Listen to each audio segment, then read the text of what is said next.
चलिए अब खबरों के सिलसिले को आगे बढ़ाते हैं और अब बात करेंगे कि आखिर में क्यों राजनाथ सिंह जो देश के रक्षा मंत्री हैं, उन्होंने पश्चिम बंगाल पे एक ऐसा सवाल उठाया है, या जी हाँ, या फिर कहें कि ममता बनर्जी पे एक ऐसा आरोप लगाया है जिसमें कहीं ना कहीं पश्चिम बंगाल की पूरी राजनीति टिकी हुई है। बंगाल में विकास बना भ्रष्टाचार। जी हाँ, ये रक्षा मंत्री राजनाथ सिंह का बयान है। पश्चिम बंगाल विधानसभा चुनाव 2026 के मद्देनजर राजनीतिक बयानबाजी अपने चरम पर पहुंच चुकी है। इस कड़ी में रक्षा मंत्री राजनाथ सिंह ने मुख्यमंत्री ममता बनर्जी और उनकी सरकार पर गंभीर आरोप लगाए हैं। उन्होंने दावा किया कि ममता सरकार के कार्यकाल में राज्य का औद्योगिक विकास ठप हो गया है और भ्रष्टाचार को बढ़ावा मिला है। राजनाथ सिंह ने एक चुनावी रैली के दौरान कहा कि पश्चिम बंगाल में जो कभी उद्योग और व्यापार का प्रमुख केंद्र था, आज निवेशकों के लिए आकर्षण हो चुका है। उन्होंने आरोप लगाया कि राज्य में कानूनी व्यवस्था की स्थिति और नीतिगत अस्थिरता के कारण उद्योगों ने यहां से दूर बना लिया है।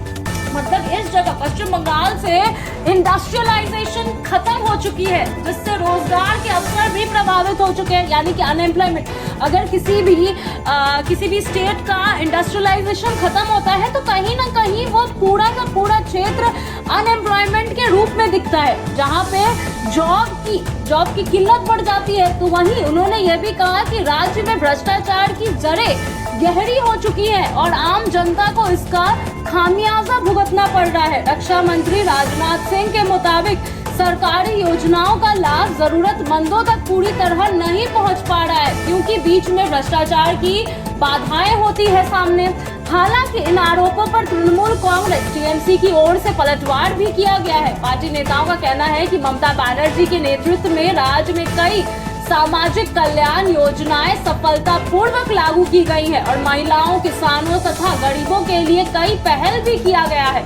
उनका दावा है कि विपक्ष केवल चुनावी फायदे के लिए आरोप लगा रहा है। राजनीतिक विश्लेषकों का मानना है कि यह बयानबाजी चुनावी रणनीति का हिस्सा है, जहां भाजपा विकास और उद्योग के मुद्दे को केंद्र में रखकर चुनाव लड़ रही है, जबकि टीएमसी अपने कल्याणकारी योजनाओं और जमीनी पकड़ पर भरोसा जता रही है। बंगाल में जैसे कि हम जानते हैं कि 2 चरणों में 23 और 29 अप्रैल को 2 चरणों में मतदान होने वाला है और जैसे जैसे चुनाव नजदीक आ रहे हैं, नेताओं के बीच आरोप प्रत्यारोप और भी तेजी से बढ़ते जा रहे हैं। ऐसे में यह देखना दिलचस्प होगा कि जनता किस मुद्दे को ज्यादा महत्व देती है, विकास और उद्योग या कल्याणकारी योजनाओं को।